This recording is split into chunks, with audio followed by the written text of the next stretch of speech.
Waggaa 10 booda deebiseen argadhe.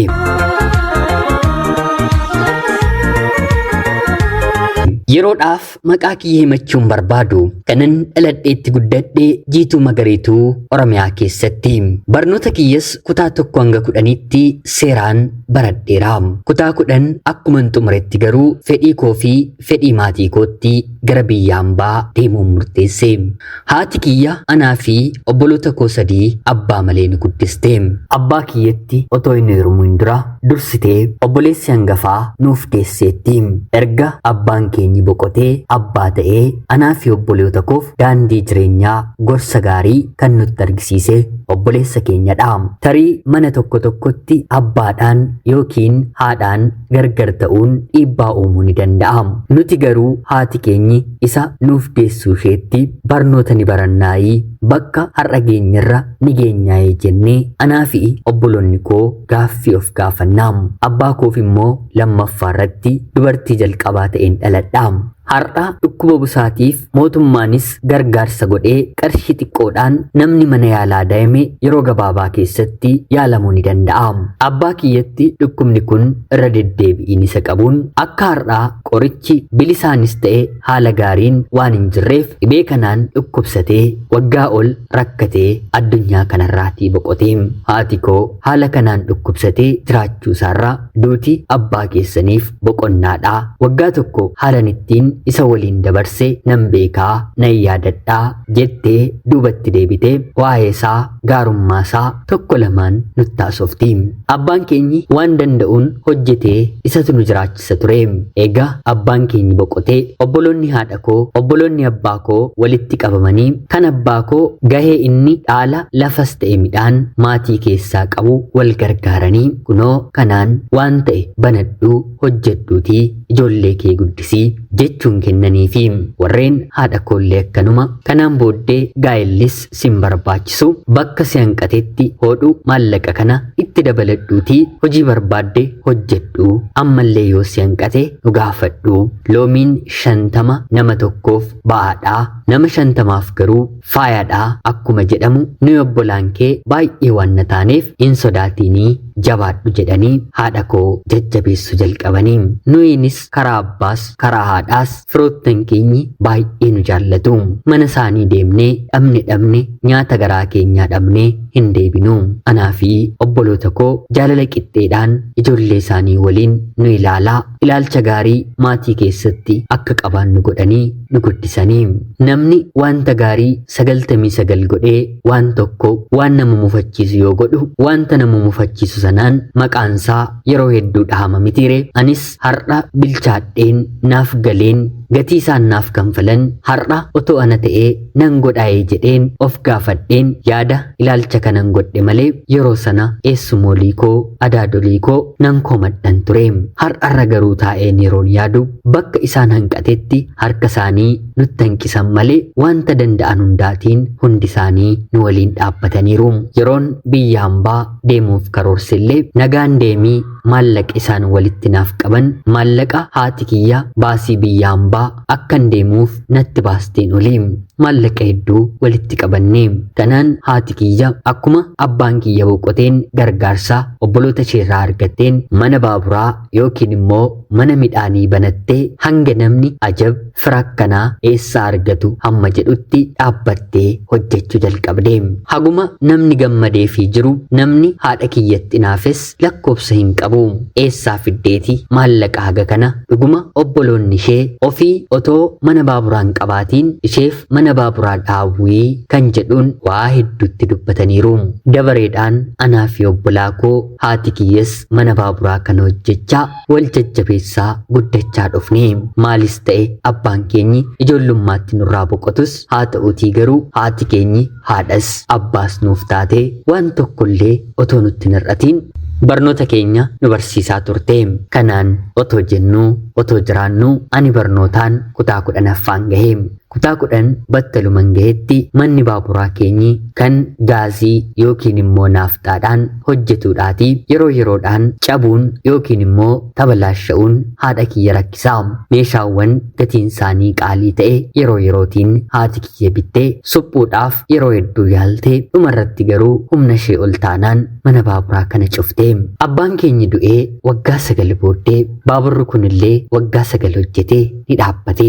Turtii waggaa 9 booda wanti galu hin jiru. Haati koo waanuma qabdurraa nu jiraachisuun booddee irratti yaa haadha koo biyya hambaa deemeen hojjedheen mana baaburaa kana siif hin dhaaba deebiseenii hin yaaddahin hin dhiphatiin maallaqattiin biyya hambaa na ergu ni qabdaayii jedhee yeroon gaafadhu eeyyeen haa ta'uutii garuu otoo barattee akka obboloota kee natti tolaa yeroo naan jettu homaa rakkoo hin qabu ani si gargaaruuf yaadeen waaqni hiriyoota korraa duubatti nan deebisu karaa inni naaf kaa'e kaayyoonni naaf karoorse eessayyuu hin dhaqu jedheen haadha kiyya amansiise.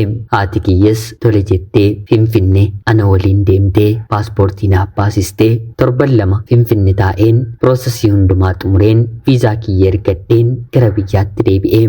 Yeroon biyyatti deebi'u obboloonni ishee obboloonni abbaa koo maaliif nun mari'annee sin gargaarra turre jechuun nagaan deemii milkaa'ii maallaqa walitti naaf qabanii haadha koof kennanii sunuu maallaqa hedduu ture.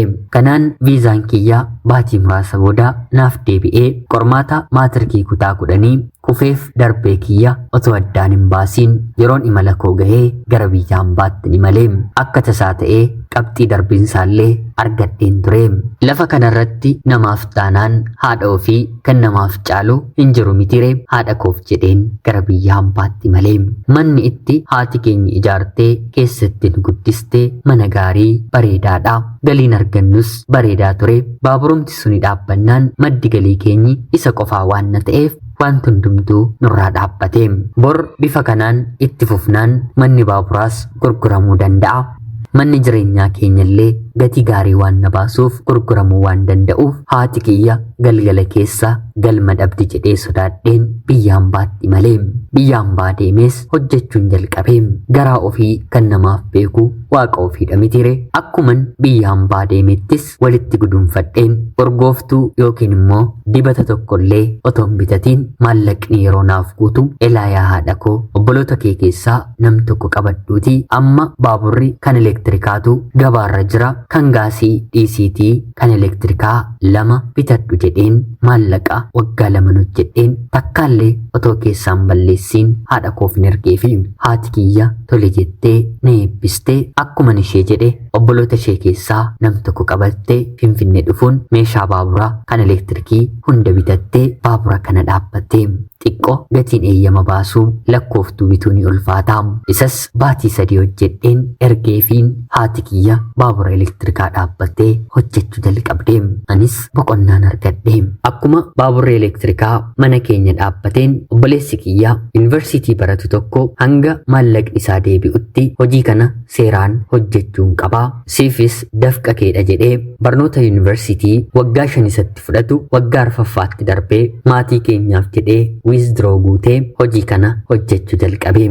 Waggaa 2 taa'ee hojii kana hojjetee obboloota koo warra quxisuu haadha koo maatii keenya hunda gargaaraa ture.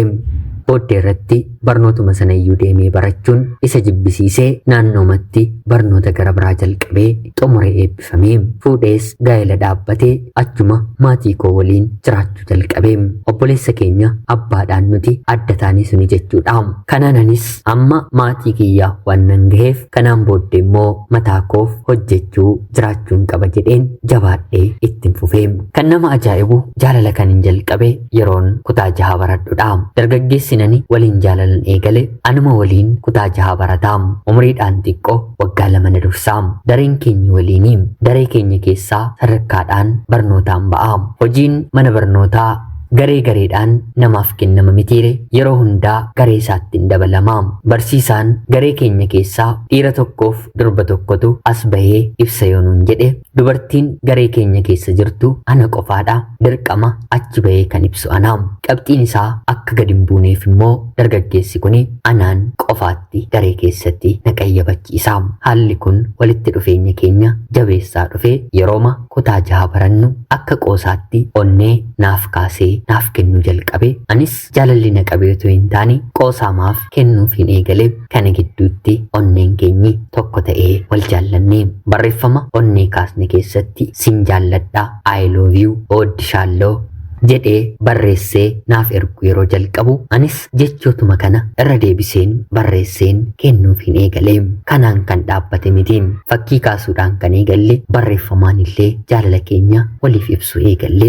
Jaalalli maal akka ta'e beekuu baannus haa ta'utii garuu nan jaalladheeni.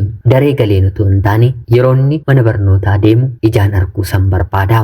Daree yeroo seenu sekendiidhaan ijji koo duubatti galagaltee salaalti. Innis akkanumaa ija isaa narraan buqqifatu. Wal jaallannaa. Namoonni wal jaallatan maal akka godhani garuu waan beeknu hin qabnu. Kanaan jaalla jalqabne. Icciitii keenya immoo barattoonni daree keessaa akka nurratti hin beekneef erga jaalalli onnee keessaa nu jalqabee booda dhimma barnootaaf yoo ta'e malee daree keessatti walitti hin dubbannu. Wal dubbisna, ija ijoollee ilaallannee wal hammanna. Kanaan ala garuu waan hundumaa icciitiitti raawwanna. Torbeetti si'a 2 yookiin immoo 3 mooraa mana barnootaan alatti laga magaala keenyarraa xiqqoo siqxee jirtuun anaaf inni wal argina. Bishaan bu'aanbaarraa dhufu magaala keenyatti hagas mara gahaa fi quubsaa. Torbeetti yookiin immoo guyya 5tti waan na dhufuuf manaaf harka caalu lagaan waraabamaa. Kanaan anis isaatiin argachuuf jedheen galgala toora sa'aa 12tti bishaan waraabuuf manaan bahaa. Inni immoo akkan bishaan dhaqu waan na beekuuf guyyaa walitti himnee balbala isaaniirra yeroon ga'u jaarikaana akka dibbee walitti rukutaan darbaa. Ana ta'uu beekee booddee koorra dhufaa. Sursureeffadheen aduun akkuma lixuu jalqabdeetti bishaan baadheen lagaa asii ol hiriyoota koo dubartoota waliin yeroon dhufu inni sin gargaara naan jedhee na harkaa fuudhee waliin haasofnee wal dhungannee hanga manaatti na gaggeessee na biraa deebi'a. Kana hunda yeroo goonu hiriyoota koo dubartootaa muraasa malee hariiroo kan koof kansaa mana keenyaas ta'e mana isaaniitii namni beeku hin jiru. Baay'een isa jaalladha. Kutaa 7, kutaa 8, kutaa 9, kutaa 10 haala kanaan dabarsine. Yeroon biyya hambaa deemuuf ka'u akkan deemuuf ka'e ittimiin walitti maramnee mana tokko keessatti walitti boonyee yeroo jalqabaafis wal qunnamtii saalaa waliin raawwannee innis kabaja isaanaaf kenne anis kabaja kiyyan kenneefi biyya hambaa deemeen bilbila siif biteen bilbilaan waliin haasofna jedheen waadaa galeefiin gara biyya hambaatti imala koo raawwadhe. Haa ta'utii garuu biyya hambaa deemeen karaa ittiin isan argadhuun dhabe. Innis ta'e maatiinsaa bilbila kan qaban hin turre. Bilbilli nani qabadhee deeme kan maatii koo qofaa. Maatii fi firoottan koo qofa kan ittiin hin argadhu. Toora feesbuukii bilbila namaan banatee ture. Haa ta'utii garuu si'a hedduu barreesseefiin homaa naaf deebisuu didee. Inumaa nama biraatu eenyummaa isaa kan hin beeknetu ati eenyudha jechuun guyyaa guyyaatiin natti deebisa. Waggaa 2, waggaa 3, waggaa 4 fixee. Otoo isan argiin waggaa 4 fixee. Turtii waggaa 4 booddee gara biyyaatti hin galee. Boqonnaadhas maallaqa nagaahus fidadheera. Kanaan booddee biyya hambaan deemu jedheen hojii baaburaa haadha koo gargaareen hojjechuun eegalee.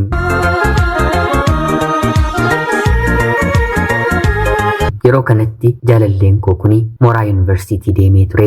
Ganna ni dhufa jedheen otoo yaaduu oteen eeguu haa ta'utii garuu gannas dhufuu didee. Ani dubartiidha mitiire umriinis ni barbaachisa mitiire biyya alaa deemeen karaa Finfinnee godheen gara biyyaatti yeroon dhufu konkolaataa keessatti dargaggeessa tokko waliin wal bareeraa. Bilbila isaanaaf kennee waliin haasa'uun eegalee. Innis gaddaaf yeroos gara biyyaatti galaa ture.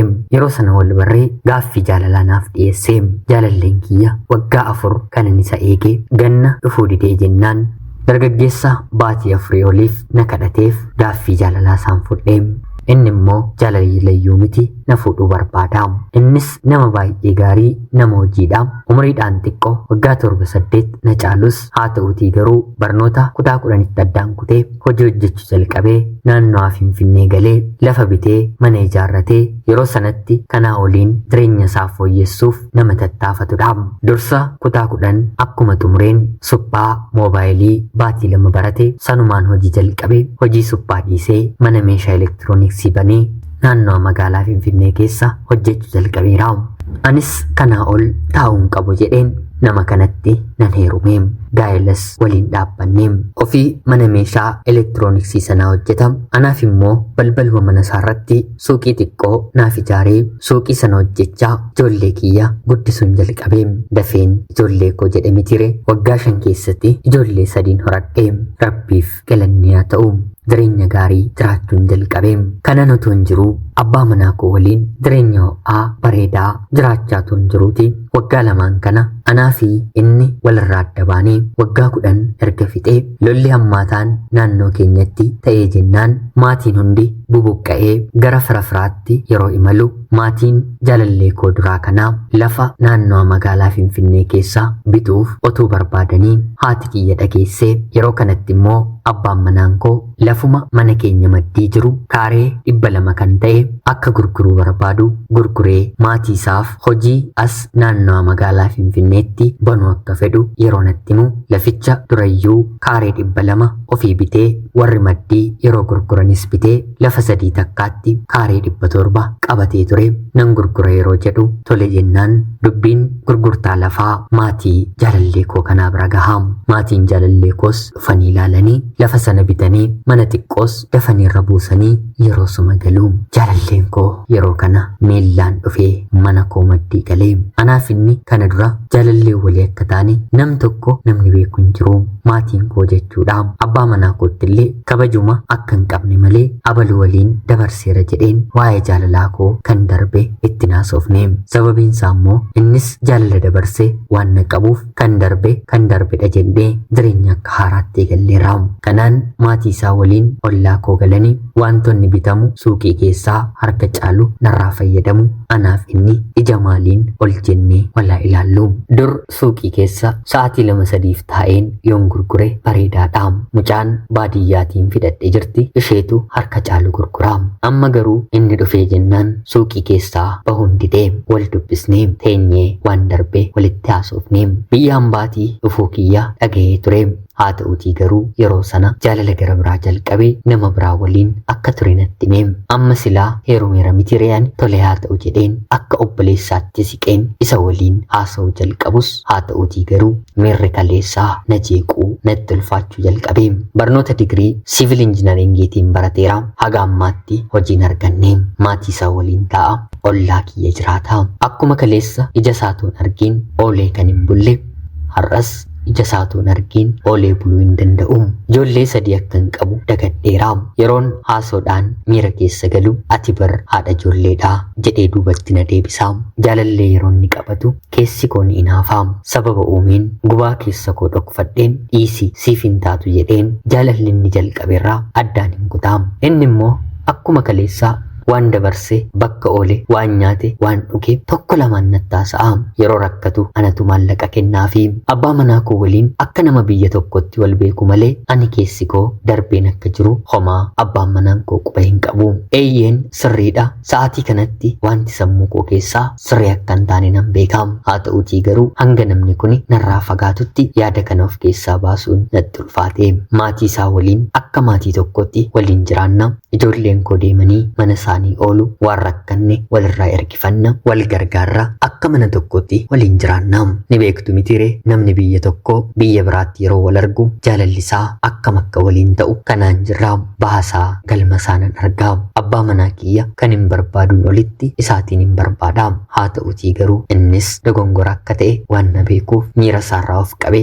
gonkumaa waan akkanaa yaaduun qabnu yoo yaadde anaafis siifis dogongora guddaa otoo amma keessi koollee fudhatee jaalala kaleessaa sitti argisiisee ati bararra ijoollee qabdaa yoon har'a haa ta'u ijoollee kee waliin sin jaalladhan jedhe tarii rakkina koo si jalatti dhoksachuufi malee ijoollee kee waliin si jaalladheen miti bor gaafa rakkoon nu gidduutti uumame wanti har'a goonu kuni nu gaabbisiisa waliin nyaachuu waliin dhuguu waliin haasa'uu dandeenya kanaan ala garuu hangan hojii argadhee mana maatii kootii bootti maaloo anaanis waan biraa akka yaadu dhiibbaa narratti hin godhiinii jedhee yeroo dana kadhata maalis ta'e ijoollee 3 yoon dahes qaamni kiyya reefu dubartii heerumaaf qophoofteen fakkaadha. Mana keessa oolus takkaafillee dahee jedheen of hin ganneem. Ijoollee koof wanta barbaachisu nan godha, ofis nan qaba. Hojii meeqayyuu sa'aatii 18 oliif biyyaan baattu hojjedheera. Kan koo sa'aatii 2-3tti dhumtu hamma kana natti hin ulfaattu. Ijoollee koof nama qaba, jireenyuma gaarii of eeggadheen jiraadha. Haa ta'utii garuu wanti kun yeroo ammaa keessa kiyya jeeqaa jira. Maaloo yoom maal godhe jaalallee koo duraa kanaatiif obboleessa qulqulluu ta'een hamaa keessa yaada koo kana balleessuu danda'a. Isin obbolinni koo seenaa kiyya dhaggeeffattan yaada keessan naaf qooda. Yaada kanaan hidhamaa miidhamaa kan hin jiru har'a waggaa 2 fixeera. Baay'ee ulfaataadha. Akkan jechaan dubbadhe qofaa miti. Kaleessa kabaja kiyya kan fudhate isaa, kabaja isaallee kan fudhate anaa. Hangan heerumee gaa'ela dhaabbadhutti harki dhiiraa na qabate kan obboleessa koo nala isa ture, hidhiin dhiiraa na dhungate kan isaa ture. Yaadannoo kana hundumaa irraan qaba. Gochaan laga sanatti goonu yeroo hundaa waggaa amma kana keessa kutee har'a halkan ciiseen isa yaadadha.